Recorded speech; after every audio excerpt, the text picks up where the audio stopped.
We begin with the breaking news, something you don't often see, a full-blown Republican revolt in the scandal over Roy Moore, exploding to a level rarely seen.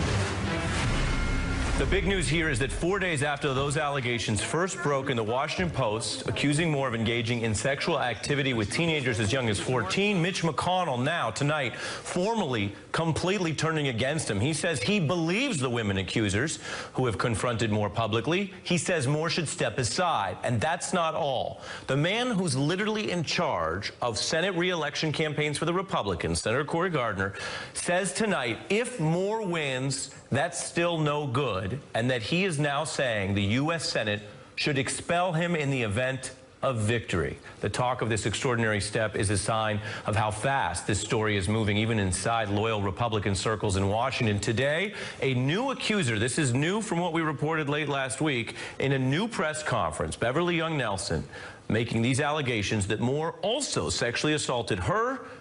At the time, her age was 16, and she said right off the top, this accusation has nothing to do with politics. My husband and I supported Donald Trump for president. This has nothing whatsoever to do with the Republicans or the Democrats.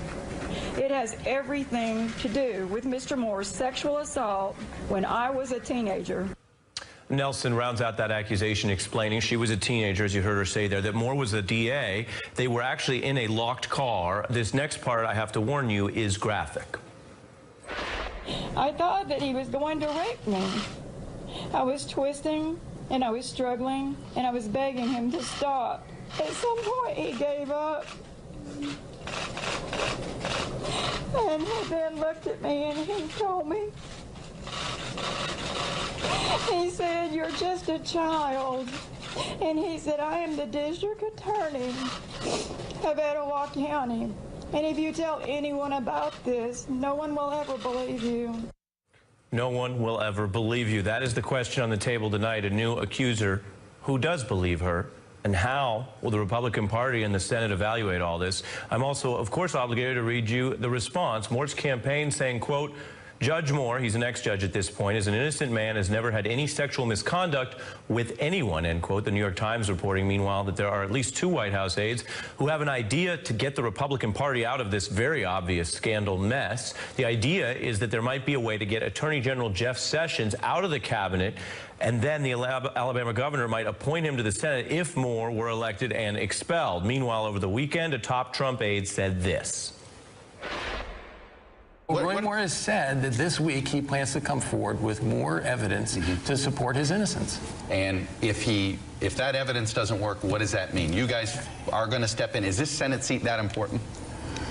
There's no Senate seat more important than the notion of child pedophilia, Chuck. I mean, that's the reality. But having said that, he has not been proven guilty of that, and we have to afford him the chance to defend himself.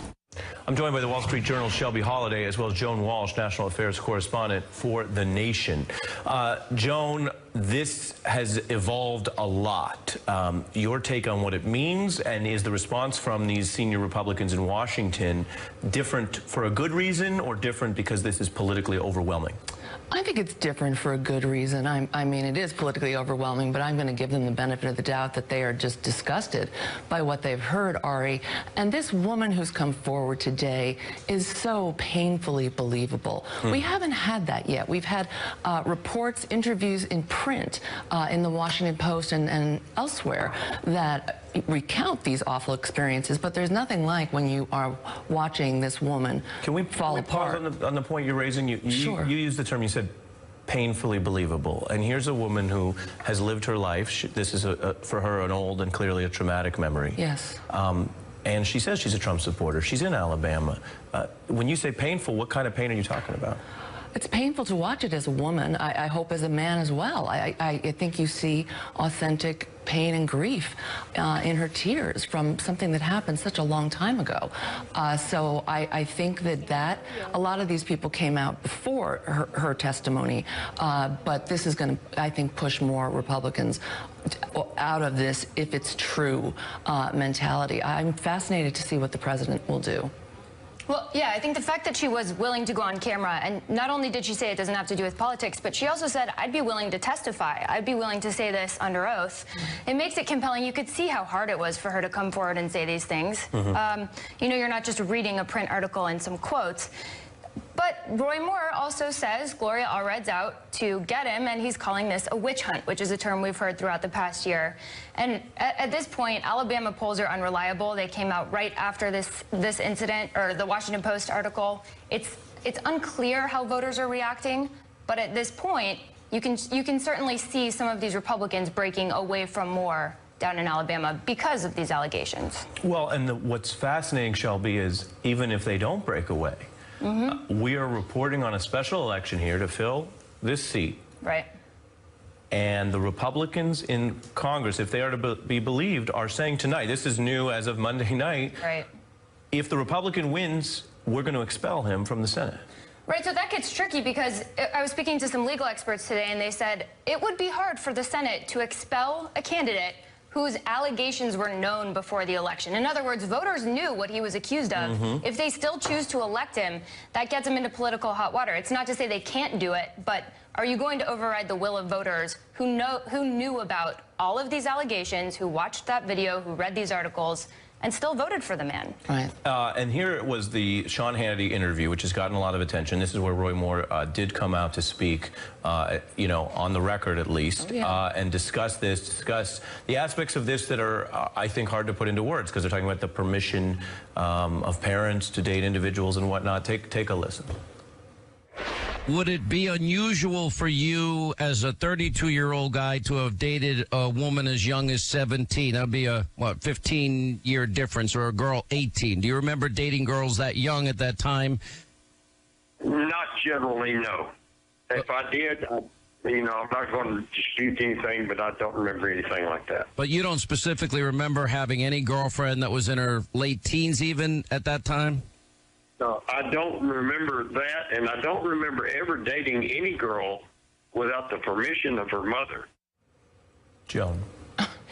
He's all but admitted it, not the assault on the 14-year-old, but that I don't generally do that. I don't generally, you know, generally would mean maybe all your girlfriends are 16. That wasn't generally true, but it's not a denial that somebody or two or three were 16. The other thing that came out this weekend, Ari, I think first to CNN, and then she posted it herself on Twitter, another district attorney who worked, or assistant district attorney, who worked alongside Roy Moore said everybody knew he dated these young girls. He went to football games and the malls to meet them, and we all thought it was kind of creepy. Right, and he signed yearbooks, which is not itself illegal. But do you have that? The shot? To a sweeter, more beautiful girl, I could not say Merry Christmas. This is Christmas 1977. Love, Roy Moore, DA. Old Hickory House. That's what we would call circumstantial evidence alone. It doesn't do much. It might just, as you use the word, creepy or weird, unusual. But together with the record, I'm also being told from the control room there's breaking news from Senator Lindsey Graham, who's also speaking out here on expulsion. Let's see if we have that. I suggest it to be best for him, the state, his family, the GOP, and the country if he stepped aside. I just think there is no good outcome for Mr. Moore. And if you win, you lose because you're coming to a body where people are already calling for your expulsion. It's hard to think, Shelby, of any other race in at least modern political history where someone was actively running and being told the conduct you're... Please don't run. Yeah, not only please don't run, but the conduct you're accused of has been corroborated to the point that people in your own party who generally would give you the benefit of the doubt in a political tie or a he said, she said, and as is sometimes the quote, this is a he said, they said, not a he said, she said. Very rare to see someone saying that from their own party. That's a really good point, and these are senators and representatives who gave President Trump the benefit of the doubt just a year ago. So, you know, the tide has turned with Roy Moore, but we saw Senator Jeff Flake just say, if I were voting in this election, I would vote for a Democrat. Senator McConnell, Senate Majority Leader Mitch McConnell is saying, I believe the women. Everybody is asking Roy Moore to step down. So far, he's given no clues that he is actually willing to do that. Shelby Holliday and Joan Walsh, thank you both. It's an extraordinary story since it's broke Thursday. It's been our top story every night for good reason. Thank you both for your analysis. Thanks. We have a lot more, including Steve Bannon trying to do a, quote, weaponized hit on Judge Moore. He's explaining he's going to hit back, a fake news response. Also, breaking into our newsroom this hour, there are new reports exposing Don Jr. was privately conducting communications with WikiLeaks during the campaign. And the Mueller investigation hitting the White House, the key staffer questioned by the Mueller team. And later in our hour, Mark Zuckerberg, I don't know if you heard, he just finished a tour of America and mentioned all the time he spends abroad. I have a special breakdown tonight on just who he's talking to overseas. I'm Ari Melbourne. You're watching The Beat on MSNBC. What is this place? The Modern Software Factory.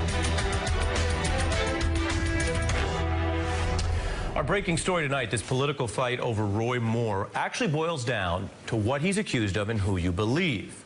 And this may be a test of the new fake news defense, because it's not just a choice between Roy Moore and Doug Jones now. People are pushing a choice between Steve Bannon's Breitbart and the Washington Post's reporting. Bannon alleging the original report was a political hit. Here's what he said before this new accuser came out today. Find out that what happened down there was Republican operatives had this information, or were concocting some of this information, working with the Washington Post, had dropped this weaponized hit on Judge Moore, and then bang, bang, bang, hit it right away with all of McConnell's lackeys. Now that tracks with Moore's argument that the real scandal is the article. In the next few days, there will be revelations about the motivations and the content of this article.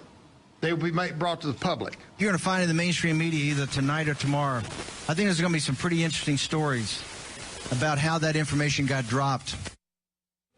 Bannon going further. He's sending two of his own employees from Breitbart to Alabama. This was over the weekend with what appears to be an explicit agenda to discredit the Post reporting and boost their candidate. Also, Moore says he may sue the Washington Post. I'm now joined by the co-host of MSNBC's Velshi and Rule, Stephanie Rule, a journalist around these parts, and a former aide at the Breitbart organization, Kurt Bardella, who has found ways to break ranks with Bannon over some issues. Stephanie, I start with you. As a journalist, there is plenty of political motivation in what comes to reporters and sourcing. But what do you think of Steve Bannon basically explicitly sending his staff out to help this candidate and find whatever they can with this fake news defense? The fake news defense is nonsense. Here's why. It could be a political hit job, and it also could be true. The two are not mutually exclusive, and Steve Bannon is playing a dicey political game here. Let's be honest. Steve Bannon wants to run for president. Steve Bannon has Rebecca Mercer and Bob Mercer behind him. This could actually, from a political standpoint, be a win for GOP leadership if they took this opportunity to say, this is too much. We're not going to support a guy like that. I understand, while I may not agree with it, why you saw Republicans stand with President Trump after the Access Hollywood tape came out, because they thought, this is the president of the United States. This is the guy we're betting on. It's gone too far. But we're talking about the state of Alabama, where lots of people in Congress haven't even been. Why are you going to stake your career? Why are you going to stake your reputation on this nonsense? Breitbart here is, Kurt, is, I guess, wading into new territory, right? I mean, they're not just a website. They are basically saying, we're going to go out and be what they call a rebuttal or a fact check, when actually it looks like they're the fake news, but in classic projection format, they're calling everyone else the fake news. Discuss. Yeah, they're basically the propaganda arm of the Roy Moore campaign, just as they acted that way for the Donald Trump campaign. They're not a news organization. They're not interested in finding facts, not interested in reporting objectively. They're interested in trying to spin and distort and ultimately really lie to the people that are reading Breitbart every day and trying to form informed opinions from there. It's a scary prospect. But really, Steve is putting a lot on the line right now, and he's really jeopardizing the future. And at some point, the candidates that he's going to line up behind, and he's talked very bombastically about this League of Extraordinary Candidates that he's going to run against all of Mitch McConnell's guys in the Senate. They're going to get asked, how do you feel about having someone endorse you who stood by a child molester, a child predator? How do you feel about that? It's going to be weaponized against him.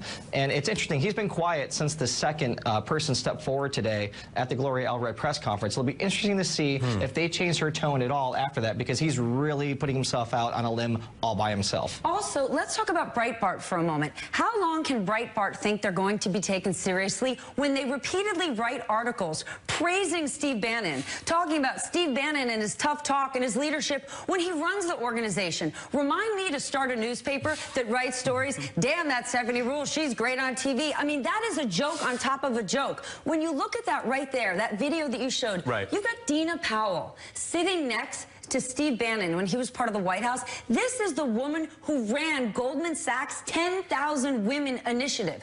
What pony is Steve Bannon getting on that he thinks this is going to get him to victory? Great. A very small sect of the country in a certain state are going to back him big time. How does he possibly think this is going to broaden his brand? Well, and Kurt, you've worked around Republican politics. Mitch McConnell is not known for sticking his neck out first. He is known for reflecting like a weather vane what's going on with his caucus. Here he was saying, I believe the women. Take a listen. Do you believe these allegations to be true? I believe the women, yes. I think he should step aside. Are you encouraging a write-in campaign with Senator Strange? That's an option we're looking at. Kurt, you see there, first of all, important that he's taking that stand regarding what the facts that have been gathered regarding the women's accusations. But second, the expulsion, he's not yet all the way there. We've reported on others. Walk us through the GOP on this right now. Well, this is setting up to be a perfect storm for Republicans in the Senate. They cannot have someone who's been accused of these things be a United States Senator, caucus with them, someone that they have to try to court their vote to move an agenda forward. Is it worse if he wins for the Republican Party? It's a disaster for the Republican Party because one of two things will happen. They'll either have to sit him and he'll be there every day and this will be a story and a narrative that will not go away, or they're going to try to expel him, which will create a completely different Republican versus Republican fight. The conversation of trying to unseat someone who's been elected by the voters with all of this out there, that is not the narrative you want, especially going into 2018. All right, let's talk risk management for a moment. Again, from a risk management perspective, by the time the Access Hollywood tape came out, when President Trump himself said, I do what I want, I grab them by the X, you know, you can do what you want when you're a celebrity, Republicans looked at it, right or wrong, and said from a risk management perspective, I've got to go with this guy. I don't want to see Hillary Clinton be the next president of the United States. You get that. We're talking about a small-time race in Alabama. Those two are not the same. This could actually be a moment for President Trump to say, thanks, but no thanks. Think about how far that would go. President Trump gets whacked right, left, and center for morally reprehensible behavior. How about Ivanka Trump? Ivanka Trump has said repeatedly that her brief is the advancement of women and girls. Now she's on this tax reform tour. She has been absolutely dead silent since Election Day. I think 2 weeks ago in a speech overseas, she said no one should ever accept sexual harassment and made no comment about her father or anything else. How about now, Ivanka? You want to back women? This is your moment. Stephanie Ruhle laying it down. Kurt Bardella, thank you as well for your insights. And don't forget to watch Velshine Ruhle. That's weekdays, 11 a.m. Eastern. And 9 a.m. 9 8, well, but without him.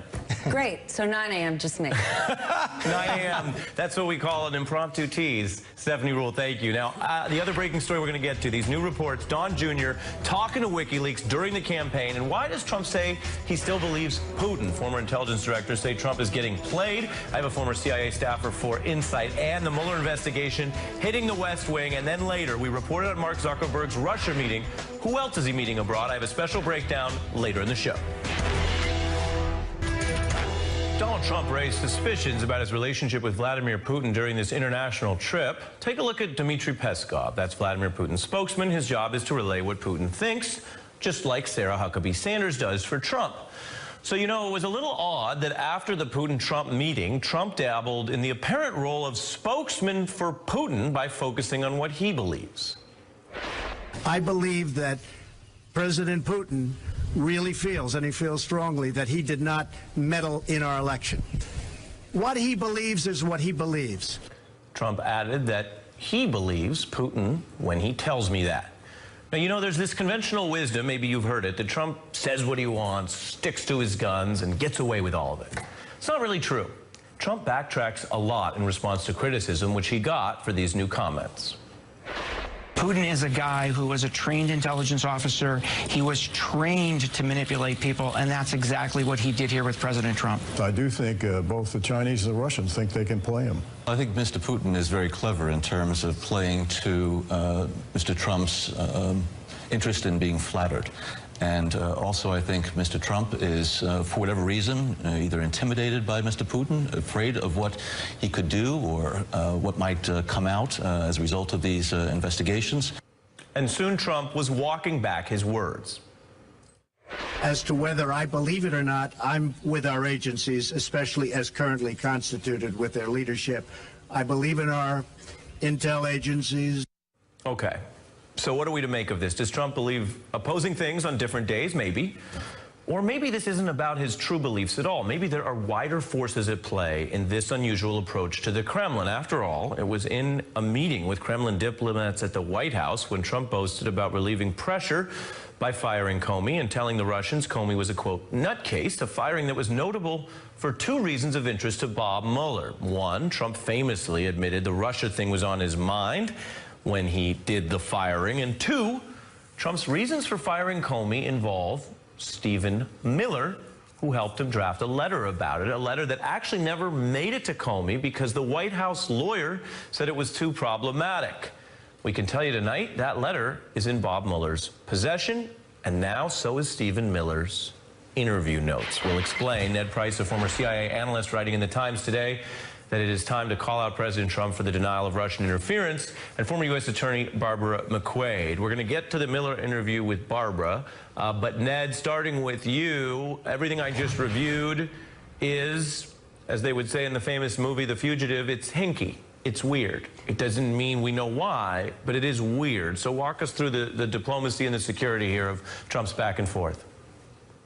Well, Ari, I think what we've actually seen here from President Trump over the past few days is in some ways very familiar. It's a tragedy in 3 acts. It's the same thing that we saw in the aftermath of Charlottesville. He starts out saying what he believes, in this case, that Vladimir Putin was telling the truth. He didn't know anything about this. He then backtracks, presumably at the urging of his aides who noted the media firestorm this is created. And I'm sure very soon we'll once again hear from President Trump his doubts about this Russia thing as hoax, as fake news. This is a line that President Trump has propagated since even before he became president. In the third debate with Hillary Clinton, he casually cast aside these findings. He did the same thing as president-elect, and he's done it before as president of the United States. Right. And Barbara, Stephen Miller has this outsized role. It is extraordinary. We have so much news, as is the case these days, but it would be extraordinary to just land in November and realize that this top aide to the president is being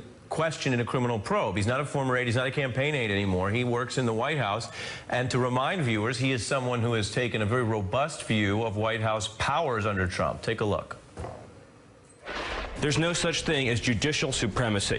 What the judges did, both at the 9th and at the district level, was to take power for themselves that belonged squarely in the hands of the President of the United States. We have a president who has done more in 3 weeks than most presidents have done in an entire administration. The end result of this, though, is that our opponents, the media, and the whole world will soon see, as we begin to take further actions, that the powers of the president to protect our country are very substantial and will not be questioned. But Barbara, the powers of the president are being questioned, and Stephen Miller's literally being questioned.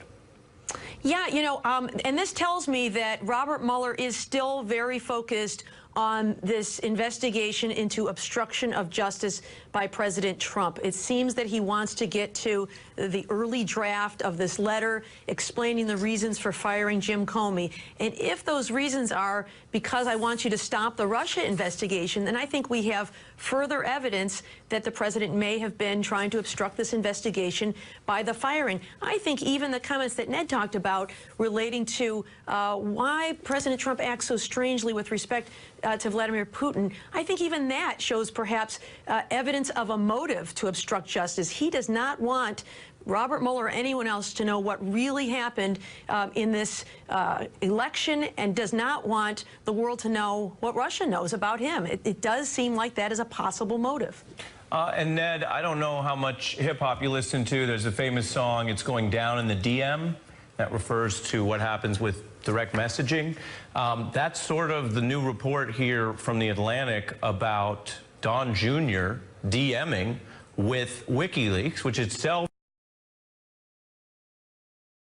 it should put to rest any doubt that WikiLeaks was not in cahoots with the Russian government in propagating information that they had that they could get their hands on to advantage now President Trump and to denigrate then candidate Hillary Clinton. But secondly, and I think more importantly, it really shows two kinds of collusion. One is the collusion that we're most often focused on. That is the collusion behind closed doors, these furtive messages back and forth, the Trump Tower meeting. In this case, Don Jr. corresponding with WikiLeaks, WikiLeaks secretly asking him to push out information, which in at least one case he did. But secondly, it's collusion in plain sight. It's the type of collusion that we saw when President Trump, during the final month of the campaign, referenced WikiLeaks 163 times during that single month alone. It's the collusion in plain sight that we saw when Donald Trump Jr.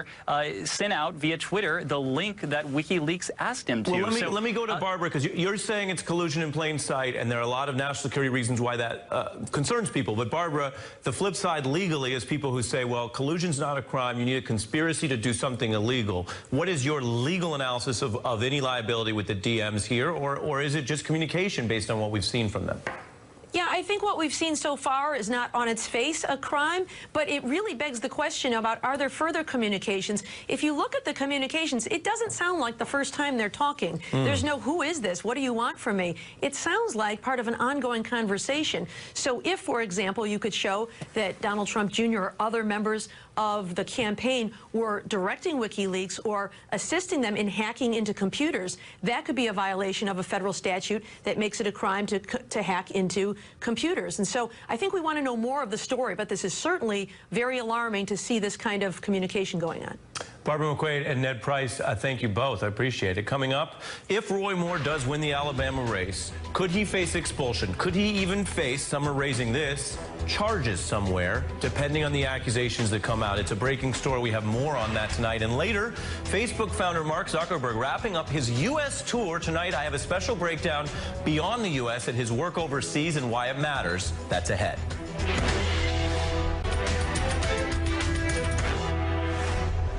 Would you be in favor of not seating him under Article 1, Section 5? Yeah. I think that but I just don't expect that it'll get to that. I don't think that he can win a race now. I hope that we can get another Republican on the ballot. If we can't, then there's no way that somebody ought to support this Republican. That is breaking news there. Just into our newsroom, airing for the first time, another Republican senator, this time Jeff Flake, who's tangled with Donald Trump, on Roy Moore. And if he wins the Alabama election, the question is, would the Senate try to stop him from serving? This is not a hypothetical anymore. Senator Cory Gardner, who heads the Republicans' re-election efforts, says if he refuses to withdraw and wins, he should be expelled. That takes a 2/3 vote. The Senate can't expel a member. Now, this has actually happened 15 times, including 14 members who were kicked out for the original sin of supporting the Confederacy. But the last time this even came close in the modern era was 1995 over sexual misconduct allegations. The Senate Ethics Committee voted unanimously to boot Oregon Senator Bob Packwood. There were multiple allegations of sexual harassment, and Packwood went ahead and resigned that day before a full Senate vote on expelling him. Who was the chairman of the Ethics Committee at that time? A younger Mitch McConnell. The committee has heard enough. The Senate has heard enough. The public has heard enough. He used physical coercion against his victims, frightening them and causing them severe emotional distress. I'm joined by CNBC's John Harwood and a former U.S. attorney in Alabama, Joyce Vance, who is a supporter of Democrat Doug Jones in that race. John Harwood, that was a different Mitch McConnell there saying that it was enough. That's right, and he said it's enough today by removing the if true part of the statement. He came out and said I believe the women and the allegations that they've made. And I do believe that if Roy Moore wins the race, that Republicans would vote to expel him. However, by taking a more aggressive stance, Mitch McConnell does two things, Ari. One is he protects his members by not equivocating and making it seem like they're taking a stronger stand. But secondly, if he, in fact, gets the write-in campaign he is encouraging, that may ensure that Doug Jones wins the election, because any write-in candidate, as long as Roy Moore's name is still on the ballot, is going to split the Republican vote. So Mitch McConnell may be making the calculation that protecting his current members of his caucus is more important than winning that 52nd seat, holding that 52nd seat. Joyce, you know this state. You know some of the law enforcement figures in this state. These new allegations coming out are rocking a lot of people in Washington who say they didn't know. People around the country probably wouldn't know. What do you know? So these allegations came as a surprise in Alabama. Think what you will of Roy Moore. I don't think very many people saw this coming outside, apparently, we're told, of people who live in the Gadsden area. The question going forward is how today's new revelation will hit Alabama voters. Tonight on the Nightly News, many people who live here are seeing for the first time Beverly Nelson, who came forward today. She discusses something more in line with what we saw young Senator McConnell describing, a violent assault, an assault where she was in essence kidnapped, detained in a car against her will. An effort was made to assault her. She was shoved from the car. Whether or not this will change the hearts and minds of Alabama voters, I think is something that's very likely. And that's a big question. We were just showing her speaking out there in the press conference on the screen. I'm going to play something from her lawyer, Gloria Allred, who is a familiar face to many people in these kind of situations. And she made the due process point that putting aside the statute of limitations or any criminal inquiry, with regard to the Senate, they could hear testimony. They could look into this if it gets to that point. Take a listen. We urge the United States Senate Judiciary Committee to hold a public hearing as soon as possible. Beverly is willing to voluntarily appear at such a hearing to testify under oath. John Harwood, that might be worthwhile or necessary depending on the outcome of this race. If there is any kind of process like the one we showed McConnell overseeing in the Ethics Committee context with Senator Packwood. Also, politically, which infuses all of this, it would be a real nightmare for Republicans. It would, and that's not going to come to pass, I don't believe, unless Roy Moore wins the race. But I agree with Joyce. It's getting increasingly difficult to see him winning the race. The polling has tightened. There's one outlier poll that showed Jones ahead. I think the more realistic Democrats think that this is competitive, that they're in the game. But boy, Alabama has shown a penchant for electing theatrical clowns, as Hal Raines, the former editor of the New York Times, who's from Alabama, put it in an op-ed over the weekend. But to combine the theatricality with the evidence of moral turpitude, I think is something that even with a very conservative state, with a state that's suspicious of the outside news media, suspicious of Democrats and liberals, I think that's going to be very difficult for Roy Moore. And if he does win, you're right, that's going to be a big headache for Republicans. And Joyce Vance, just briefly, we had the map before. The age of consent is in every state and federal law. 14-year-old, you cannot legally consent. Any education there needed, because we heard Alabama Republican officials imply that the 14-year-old could give it, which isn't true. Right, that's not true. And even as these young women become 15 or 16, there's still some question under the law. But Ari, we're not going to see a criminal prosecution here.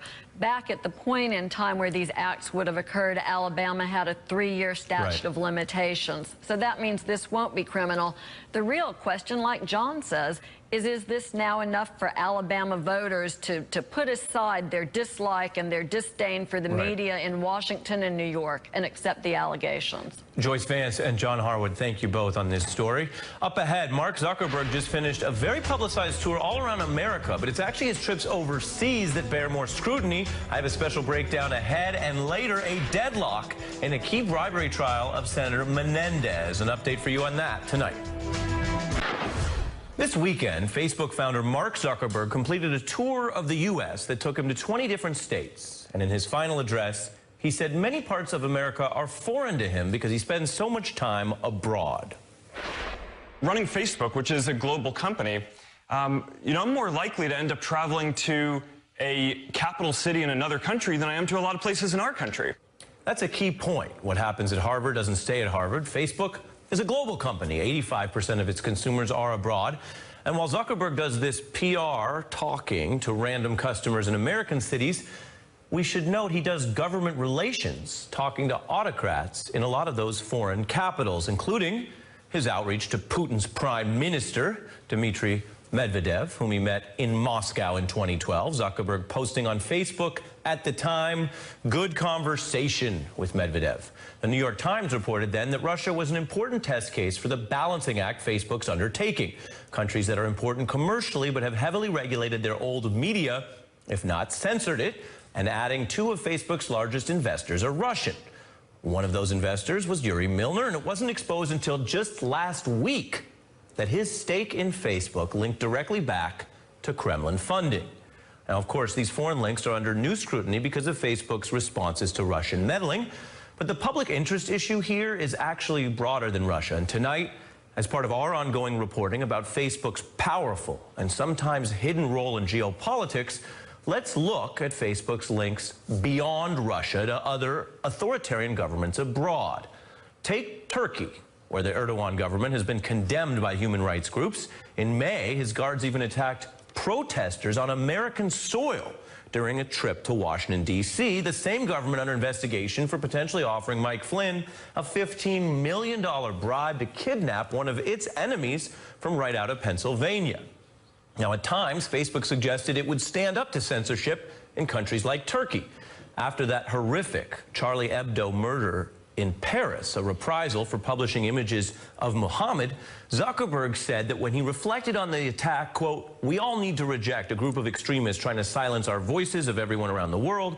I won't let that happen on Facebook. I'm committed to building a service where you can speak freely without fear of violence," which sounded good. And then in Turkey, Facebook began censoring, yes, images of Muhammad himself. Zuckerberg, though, defended that action as required by local law, saying every country has laws limiting certain expression. Content that defames Ataturk is illegal in Turkey. Now, during that period in 2014, Turkey actually had the second highest number of censorship requests of any country in the world. And by the next year, Facebook's increase in content restrictions jumped 137%. Now, the argument there in Turkey is legal, that like it or not, they have to comply with those local laws. But how far does that logic go? It brings us to a last repressive government, China, with over 1 billion potential Facebook accounts just waiting to happen if Zuckerberg can win over those countries' leaders. But the government actually banned Facebook there in 2009 after riots. The site's still accessible in Hong Kong and Taiwan. And this is another place where you can see Mark Zuckerberg's hands-on priorities. Mark personally visiting the country 7 times in just 5 years, just like he met with the Kremlin.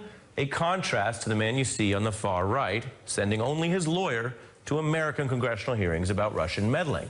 Mark has even touted his language skills there as well. 我们帮助中国公司增长国外的客户，他们用 Facebook 的广告。Zuckerberg and his lieutenant Sheryl Sandberg have long viewed China as a frontier for connecting the world. You know, if your mission is to connect the entire world for all the reasons we've been talking about, you can't connect the whole world and not China. Well, we'll have issues, but since for right now we're not available and we don't have an immediate path to become available, these are not policy decisions we have to make. No, they're not. At that time, the policy decision she was referencing was the one that is actually haunting Mark Zuckerberg today. How do you preach community empowerment and free speech and then go cut deals with China, Turkey, and Russia? In fact, our reporting shows the rougher the government, the more cards they hold. Former FBI Special Agent Clint Watts, who was recently warning Congress that while the American Constitution protects speech and profits for these social media companies, in countries like Russia, the government can literally shut off the internet or Facebook when they choose. He explained that on The Beat. Russia has a choke point on the internet.